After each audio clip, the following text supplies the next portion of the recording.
Have you ever walked into a room and felt that something had just moved? Not loudly, not dramatically, just the quiet, almost polite shift of an object that should have been still. Tonight, I want you to imagine a doll. A porcelain doll with glass eyes and a painted smile. Completely harmless until you turn your back, because this doll has a habit. It never stays where you left it. In this story, we're diving into the unsettling experiences of a girl, her attic, and a doll whose movements defy every explanation except the ones we hope aren't true.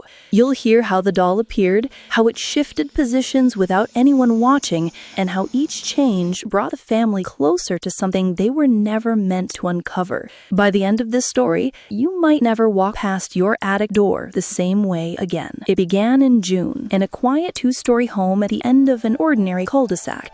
12-year-old Emma had been exploring the attic. The space was dusty and cramped, lit by a single hanging bulb that flickered like it was afraid of the dark. She was looking for old board games, something to distract her from a long summer afternoon. But instead, she found the doll. It sat on an old wooden trunk, its dress faded blue, its head slightly tilted as if listening. Emma's mother swore the attic had been cleared out years ago. Nothing should have been up there. But Emma brought the doll down anyway and placed it on her bedroom shelf, facing the door. For a few days, nothing happened, but the strange part came later. Even ordinary objects can feel threatening when they appear where they don't belong. 3 days later, Emma woke just before sunrise. The sky was a cold gray and her room was dim, but bright enough to see shapes. The doll was no longer on the shelf. It was sitting on her desk, legs dangling over the edge. Emma wondered if she had moved it and forgotten, but she wasn't the type to misplace things. She picked the doll up. It felt colder than the room. She put it back on the shelf, but this time she turned it toward the wall. That night, she dreamed of small footsteps on hardwood floors. The next morning, she already sensed something was wrong before she opened her eyes. The doll was at the foot of her bed, facing her. Fear doesn't always scream. Sometimes it's quiet and patient, waiting for you to notice. Emma finally told her mother. Her mother laughed it off with a nervous tone, suggesting maybe Emma was sleepwalking. Maybe she was moving the doll herself. Emma disagreed. She didn't sleepwalk. To prove her point, she placed the doll in an impossible position, standing upright, one delicate hand resting lightly against the wall. There was no way the doll could maintain that posture without assistance. That night, the doll remained there during her mother's evening check, but by morning, it was sitting in the windowsill, staring out into the yard with perfect posture. Her mother didn't laugh this time. She said nothing at all, and slowly, the movements became a household problem. The doll no longer waited for nighttime. It moved during the day now too.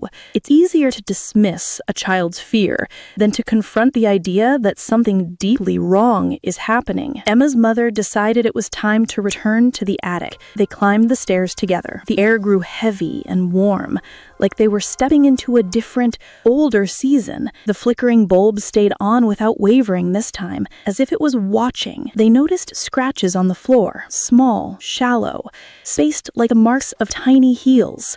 Next to them were faint trails in the dust, as if something had been dragged or pushed. Then they found the wooden crate, hidden behind insulation. Inside was a faded photograph of a small girl holding the same doll. On the back of the photo were the words, "Don't leave her alone."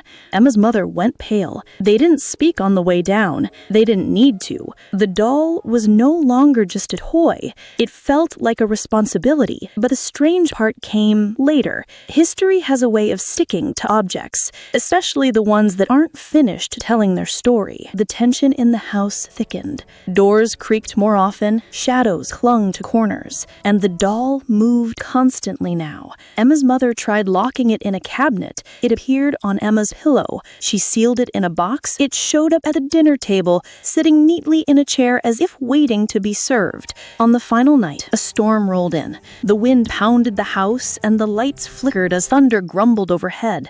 Emma couldn't sleep. She felt watched. At exactly 3:12 in the morning, lightning lit the room for a brief second, long enough to to see the doll standing at the foot of her bed, hands raised as if reaching for her. Emma screamed. Her mother rushed in and for the first and only time saw it. Not just sitting, not just placed. She saw it in motion. They fled the house that night without looking back. When they returned the next morning with help, the doll was gone. All that remained were faint footprints leading back up to the attic. In the center of the attic floor lay the photograph. The handwriting on the back had changed. Now it read, "Thank you for watching her. Some stories don't end. They simply wait for the next person to open a door, lift a lid, or turn their back for just a moment too long." And that is the story of the doll that never stayed where it was left. From its mysterious appearance in the attic, to the movements no one could explain, to the night it finally revealed itself.